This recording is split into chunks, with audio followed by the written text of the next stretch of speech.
नुनुक मायक मोटा जे बड़ी बसाई रे हमर बहु मोटा जे बड़ी बसाई रे।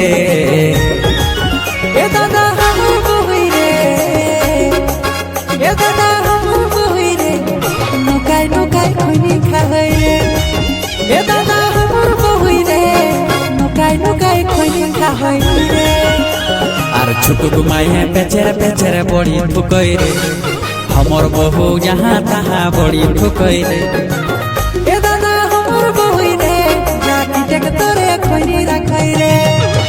ए दादा हमर बहुई रे, आर नुकाई नुकाई खैनी खाई रे।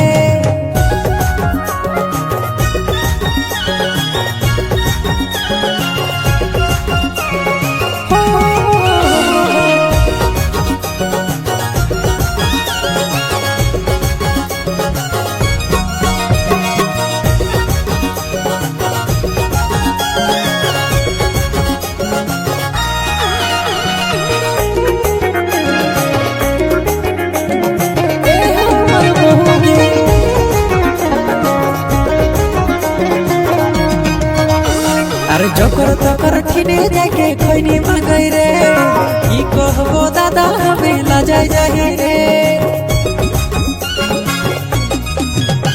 अरे जकर तकर ठिने जाके खैनी मांगई रे, की कहबो दादा हमें लजाई जाही रे। हमर ससुर के ठिने माई के खाई रे, निजे कर बाप के ठिने माई के खाई रे। ए दादा हमर ससुर बेटी टिके खैनी खवाई रे। ए दादा हमर बहुई रे, नुकाई नुकाई खैनी खाई रे।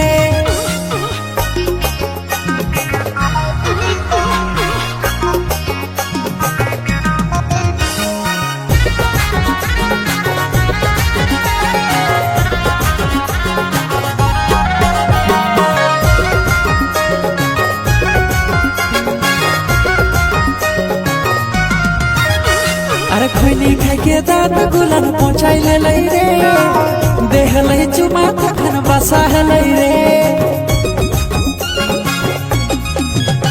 अरे खैनी खाई के मारी गलन पहुँचाई ले रे, नुनुक मायक मोटा जे बसा ले रे।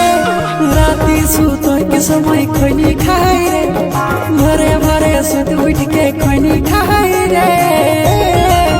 ए दादा हमर बहुई रे, हमर बहुई रे, अरे मांग मांग के खैनी खाई रे। ए दादा हमर बहुई रे, दांत गिला पहुँचाई ले रे।